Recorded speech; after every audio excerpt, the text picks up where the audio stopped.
Assalamualaikum warahmatullahi wabarakatuh. Kami dari kelompok E akan mempresentasikan materi yang berjudul Jurnal Khusus. Sebelumnya izinkan saya memperkenalkan anggota kelompok E. Yang pertama ada Randy Arif Dwi Laksono dengan 3 digit MPM terakhir 296. Yang kedua ada Salwa Nurma Kholifia dengan 3 digit MPM terakhir 311. Yang ketiga ada Yulis Setiawati dengan 3 digit MPM terakhir 313. Yang keempat ada Cerita Dwi Anggraini dengan 3 digit MPM terakhir 050. Nah, di sini saya akan menjelaskan tentang jurnal khusus terlebih dahulu. Nah, jurnal khusus itu adalah jurnal yang dikelompokkan sesuai dengan jenis transaksinya. Setiap terjadi transaksi, petugas pembukuan mengidentifikasi jenis transaksi yang terjadi dan mencatatnya ke dalam jurnal khusus. Nah, jurnal khusus memiliki 4 manfaat. Manfaat yang pertama yaitu memungkinkan pembagian pekerjaan atau spesialisasi. Nah, pembagian pekerjaan itu dapat dilakukan dengan baik karena terdapat beberapa jurnal sesuai jenis transaksinya. Jadi, bagi perusahaan yang besar itu sangat mungkin satu orang menangani 1 atau 2 jurnal. Ini akan mendorong adanya spesialisasi dalam penanganan pekerjaan sehingga hasilnya semakin baik. Nah, manfaat yang kedua yaitu memudahkan posting ke akun buku besar. Salah satu tujuan penyelenggaraan jurnal khusus adalah lebih mudah atau lebih praktis melakukan posting ke buku besar karena jurnal khusus dipindahkan ke akun buku besar secara berkala. Nah, manfaat yang ketiga yaitu memungkinkan pengendalian internal yang lebih baik. Pengendalian internal akan lebih baik apabila hanya satu orang petugas yang menangani 1 atau 2 jurnal khusus.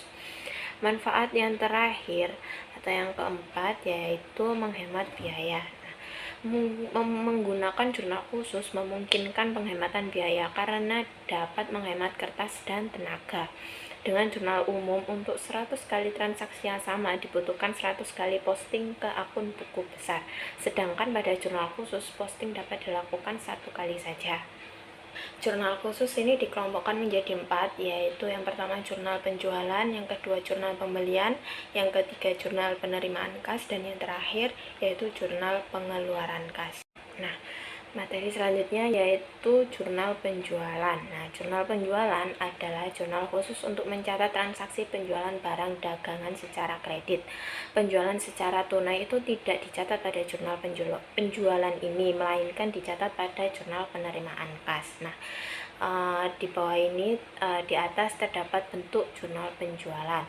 Di situ ada tanggal, nomor faktur, akun yang dikredit, ref, syarat pembayaran, dan piutang dagang itu di debit, sedangkan penjualan itu di kredit.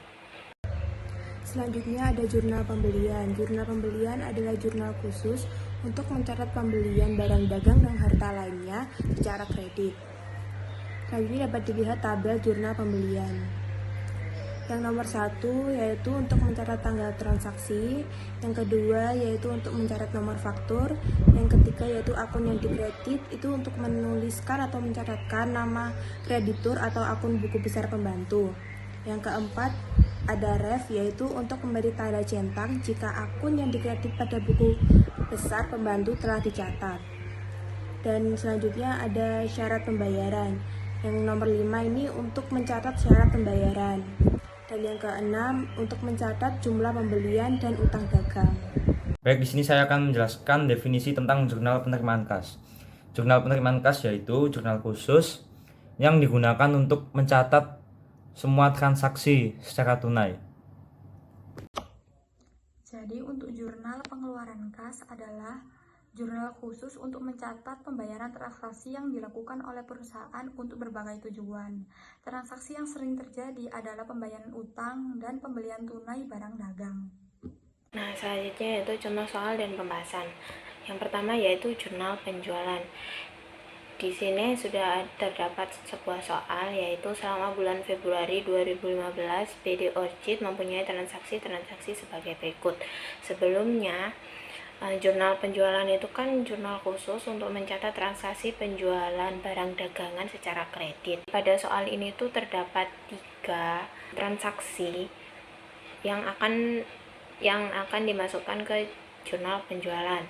Nah, Transaksi yang pertama itu pada tanggal 4 Februari, yaitu dijual barang dagangan kepada PD Catlea sebesar 4.500.000 dengan nomor faktur 222 dengan syarat 2/10 N/30. Nah, di sini bisa kita masukkan pada tanggal 4. Terus nomor fakturnya tadi kan 222. Akun yang dikreditkan itu PD Catlea. Refnya tidak ada. Syarat pembayarannya yaitu 2/10 N/30. Itu artinya jika dia membayar hutang tersebut sebelum 10 hari dari tanggal dia beli, itu dia mendapatkan diskon 2%. Terus di piutang dagang sama penjualannya itu 4.500.000. Nah, transaksi yang kedua itu pada tanggal 7, yaitu dijual barang dagang kepada PD Bulan sebesar 6 juta dengan syarat EOM, nomor fakturnya 333. Nah, kita bisa masukkan pada tanggal 7, terus nomor fakturnya itu 333. Akun yang dikreditkan itu PD Bulan, sedangkan refnya tidak ada, syarat pembayarannya itu EOM. Nah, EOM itu end of month, yaitu ketentuan yang menyatakan bahwa pembeli harus melunasi utang dagang paling lambat pada tanggal terakhir di bulan terjadinya transaksi jual beli. Nah, ini kan di Februari ya. Berarti nanti pada akhir Februari itu udah harus lunas utangnya. Nah, pembelinya itu udah harus melunasi utang dagang tersebut, begitu. Nah, di piutang dagang dan penjualannya itu ditulis 6 juta. Selanjutnya pada transaksi yang terakhir yaitu pada tanggal 15 yaitu dijual barang dagangan kepada PD Asocentrum sebesar 1.500.000 dengan nomor faktur 231 dengan syarat EOM. Nah, bisa kita masukkan ke jurnal penjualan pada tanggal 15, nomor fakturnya 231, akun yang dikreditkan itu PD Asocentrum, terus refnya tidak ada, syarat pembayarannya itu EOM tadi, sama kayak pada. Selanjutnya itu contoh soal dan pembahasan jurnal pembelian. Soal yang pertama yaitu dibeli barang dagang dari PT Dendrobium sebesar Rp 10 juta dengan nomor faktur 111 dengan syarat 2/10 N/30. Jadi dituliskan pada tanggal yaitu 2 Februari keterangan PT Dendrobium, syarat pembayarannya 2/10 N/30. Pembeliannya yaitu sebesar 10 juta. Pada kredit yaitu akunnya utang dagang yaitu sebesar 10 juta. Soal yang kedua yaitu pada Februari tanggal 3 dibeli barang dagang dari PD Vanda sebesar 2,5 juta secara tunai. Yaitu penulisannya pada tanggal ditulis 3 Februari, keterangan yaitu PD Vanda, syarat pembayarannya tidak ada, pembeliannya sebesar 2,5 juta, dan pada kredit akunnya yaitu utang dagang sebesar 2,5 juta. Baik, perkenalkan nama saya Randy Arif Dwi Laksono, NPM saya 24013010296. Oke, langsung kepada soal pembahasannya. Jurnal penerimaan kas. Pada tanggal 6 dijual barang dagang kepada PD Ascosenda senilai 3 juta secara tunai. Jadi untuk pencatatan tanggal 6 ini di kolom keterangan kita catat dengan nama perusahaan yaitu PD Ascosenda. Untuk kolom debitnya kita catat 3 juta sesuai soalnya tadi senilai 3 juta. Dan untuk kolom kredit kita catat di penjualan senilai 3 juta. Kenapa kita catat di kolom penjualan? Karena pada tanggal 6 tersebut sudah dijelaskan ada kata-kata dijual barang dagang. Karena ada kata-kata dijual itu, jadi kita catatnya di kolom penjualan senilai 3 juta. Oke, next pada soal tanggal 8. Diterima pelunasan dari PD Catlea untuk penjualan tanggal 4 senilai 4.500.000. Nah, untuk tanggal 8 ini kita cek dulu tanggal 4. Tanggal 4 itu dijual barang dagang pada PD Catlea sebesar 4.500.000 dengan nomor faktur 222 dengan syarat 2/10 N/30. Nah, kita cek lagi bawahnya ada nggak PD Catlea. Ada lagi ternyata PD Catlea. Diterima pengembalian barang dagang dari PD Catlea. Ini berarti retur sebesar 500.000. karena barang tidak sesuai dengan pesanan.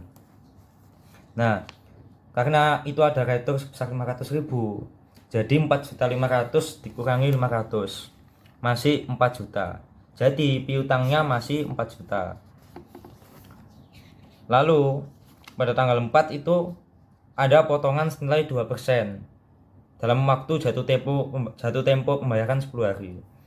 Jadi cara menghitungnya 4 juta dikali 2%, ketemunya 80.000. Jadi untuk proses pencatatannya pada tanggal 8 ini, di kolom debit itu di kas kita catat senilai 3.920 dan potongan penjualannya kita catat senilai 80. Kenapa kolom kas kita catat 3.920? Nah, karena tadi piutangnya 4 juta dikurangi oleh potongan penjualannya 80, jadi masih 3.920. Untuk kolom kredit kita catat pada piutang dagang yaitu senilai 4 juta. Karena piutang dagangnya senilai 4 juta tadi.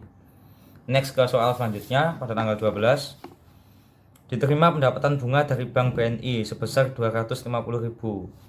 Baik, jadi untuk tanggal 12 ini proses pencatatannya pada kolom debit senilai 250 sesuai di soal.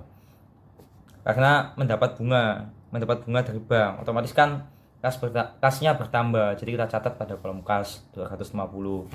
Dan untuk kolom kredit kita catat pada akun serba-serbi. Di akun serba-serbi kita kasih keterangan yaitu pendapatan bunga senilai 250.000. Baik, next ke soal selanjutnya yaitu pada tanggal 14 dijual peralatan kantor bekas sebesar 900.000 pada PD Kamboja. Oke, untuk proses pencatatan pada tanggal 14 ini, untuk keterangan kita catat PD Kamboja, nama perusahaan. Untuk debitnya kita catat pada kolom kas, karena penerimaan kas ya, jadi kita catat senilai 900 pada kolom kas. Dan pada kolom kredit kita catat di penjualan, karena di soal sudah dijelaskan dijual peralatan kantor, ada kata dijual. Jadi kita catatnya 900.000 di kolom penjualan dan 900.000 di kolom kas. Oke. Jadi yang selanjutnya yaitu contoh soal dan juga pembahasan. Untuk soalnya yaitu selama bulan Februari 2015 PD Orchid mempunyai transaksi sebagai berikut. Pada tanggal 2 Februari dibeli barang dagangan dari PT Dendrobium sebesar 10 juta dengan nomor faktur 111 dengan syarat 2/10 N/30. Kemudian di tanggal 3 Februari dibeli barang dagangan dari PT Vanda sebesar 2.500.000 secara tunai. Dan kemudian pada tanggal 4 Februari dijual barang dagangan kepada PD Catlea sebesar 4.500.000 dengan nomor faktur 222 dengan syarat 2/10 N/30. Selanjutnya pada tanggal 5 Februari diterima pengembalian barang dagangan dari PD Catlea sebesar 500.000 karena barang tidak sesuai dengan pesanan. Kemudian di tanggal 6 Februari dijual barang dagangan kepada PD Askosenda sebesar 3 juta secara tunai. Di tanggal 7 Februari dijual barang dagang kepada PD Bulan sebesar 6 juta dengan syarat EOM nomor faktur 333. Dan di tanggal 8 diterima pelunasan dari PD Catlea untuk penjualan tanggal 4 Februari sebesar 2.500.000. Kemudian di tanggal 9 Februari dibayar beban listrik dan telepon bulan ini sebesar 750.000. Kemudian di tanggal 10 Februari dibayar semua hutang kepada PT Dendrobium. Kemudian di tanggal 12 diterima pendapatan bunga dari Bank BNI sebesar 250.000. Di tanggal 14 Februari dijual peralatan kantor bekas sebesar 900.000 kepada PD Kamboja. Di tanggal 15 Februari yang terakhir yaitu dijual barang dagangan kepada PD Asko Sentrum sebesar 1.500.000 dengan nomor faktur 231 dengan syarat EOM. Untuk pembahasannya pada jurnal pengeluaran kas yaitu pada tanggal Februari yaitu pada soal dibeli barang dagangan dari PD Vanda sebesar 2.500.000 yaitu di debit ada pembelian sebesar 2.500.000 dan di kredit ada kas sebesar 2.500.000. Selanjutnya pada tanggal 9 Februari yaitu dibayar beban listrik dan telepon bulan ini sebesar 750.000 yaitu pada debit akun serba-serbi beban listrik dan telepon sebesar 750.000 dan di kredit pada kas sebesar 750.000. Selanjutnya pada tanggal 10 Februari dibayar semua hutang kepada PT Dendrobium karena pada PT Dendrobium itu di tanggal 2 pada soal dibeli barang dagangan dari PT Dendrobium sebesar 10 juta dengan nomor faktur 111 dengan syarat 2/10 N/30. Karena melunasi hutang pada PT Dendrobium itu di tanggal 2 dan dengan syarat 2/10 yaitu kan pada tanggal 12, karena dilunasinya pada tanggal 10 jadi kan sebelum tanggal 12, karena itu mendapatkan potongan sebesar 2%, yaitu ada di kredit sebesar potongan 2% dari 10 juta sebesar 200.000 dan di kredit ada kas juga sebesar 9.800.000. Kemudian yang di debit ada pada utang yaitu 10 juta. Semuanya di total yaitu jumlah debit sebesar 13.250.000 dan di kredit juga di total sebesar 13.250.000. Baik, selanjutnya saya akan menjelaskan tentang jurnal umum. Pada kolom jurnal umum kali ini hanya terjadi satu transaksi, yaitu pada tanggal 5. Diterima pengembalian barang dagang dari PD Catleya sebesar 500.000 karena barang tidak sesuai dengan pesanan. Berarti pada tanggal 5 ini telah terjadi yang namanya retur penjualan.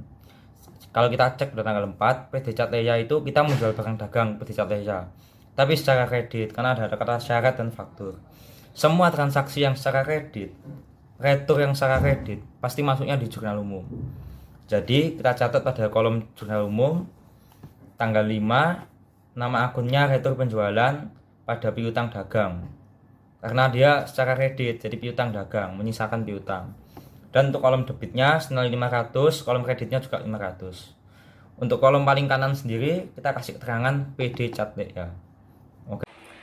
Sekian video presentasi dari kelompok kami. Apabila ada salah, kami mohon maaf yang sebesar-besarnya. Sekian, terima kasih. Wassalamualaikum warahmatullahi wabarakatuh.